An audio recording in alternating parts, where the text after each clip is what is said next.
We are the first generation to feel the effects of climate change and the last generation who can do something about it. It's 5 years since Sheffield City Council declared a climate emergency.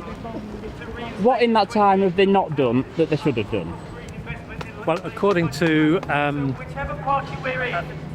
what happened after that, they had an independent report made out that said they had to reduce CO2 emissions by about 7% per annum. In 5 years, that should amount to something like 30%, 35%. But in that time, it's only reduced by 3%. There's an awful lot they could be doing, even though they're strapped for cash. This gathering is here to ask them to do a lot more. As a parent, are you concerned about futures for the children in terms of climate change? Of course, yeah. They're going to inherit a lot of issues that we're currently facing today. So I see you've got a nice bike over here, which you've both managed to come on. My bike only fits one person. Do you think we could do a lot more in terms of transport, to help deal with climate change and the environment? Yeah, I think if cycling was easier and safer in Sheffield for people, more people would probably do it. I do it because I feel quite confident, but a lot of people I speak to don't feel confident cycling around Sheffield. Well, we have to take public transport back into public control. At the moment, it's owned by various private companies, which means what they are interested in is in making a profit. If there are routes that buses take that aren't making a profit, they'll cut those routes, leaving a lot of people high and dry. So we need to do that. That can be done in the mayoral facility, so that when Oliver Coppard is talking about that, he needs to press a lot more so that government can actually fund that. There's no funding there at the moment. It needs to happen. Other things that can happen, we need to be a little bit more firm on parking. I don't know if you saw, but recently Paris tripled parking fees for SUVs. Yeah, I heard about that. So that's something that I think that the council can easily be looking at. There are an awful lot of SUVs around. Yeah. And they do take up a lot of parking spaces. I think the tram could be extended.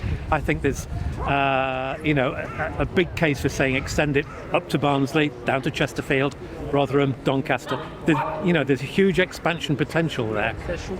But again, that needs money, and money isn't forthcoming from government. So we need to press the government for these things in order to be able to get a public transport system that's fit for the 21st century, let alone for climate change. They're doing bits. I noticed that they've reduced the rate of the buses and stuff, but it's for a family of 4. It's still almost cheaper to get a taxi. I see you've got a nice sticker here that says glyphosate kills our bees. What can you tell me about that? Okay, glyphosate's a neonicotinoid which is in products like Roundup, for example. So a lot of gardeners will buy Roundup just to kill the things that eat their veg. We did a trial in Nether Edge when I was councillor there on no glyphosate being spread on the streets, to kill all the weeds on the streets. It worked a treat. There were weeds and they got pulled up by hand, which is working. It's a good way of working. So glyphosate is still allowed in this country, and it kills bees, and we need bees.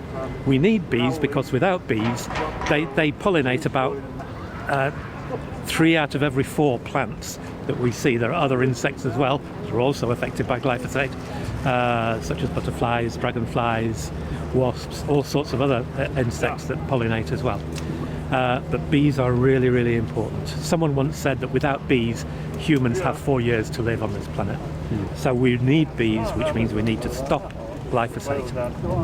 What would you say to a lot of people who are what you might call climate deniers? What message would you give to them?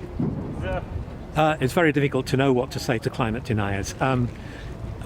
If they haven't opened their mind to the possibility, then it's unlikely that anything I say would open their mind. The evidence is mounting.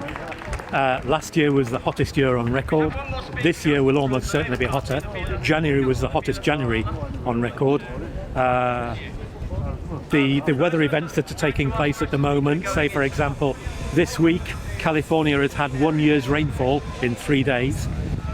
In Chile, there's wildfires that have killed over 100 people. These events are mounting up. It will affect the way insurance companies act, which means you may not be able to get insurance on your house, especially if it's in a low-lying area because of floods.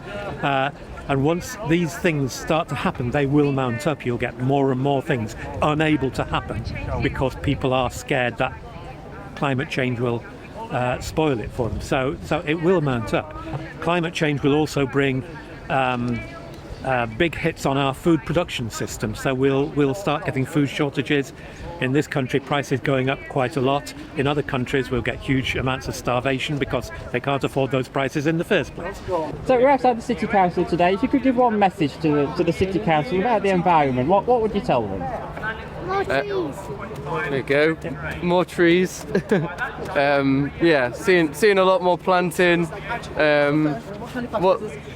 Making more green spaces and support for community groups to do stuff in their local area. I think, you know, if the council doesn't have as much resources to do it themselves, then maybe they could empower the local areas to get people involved in initiatives in their local places.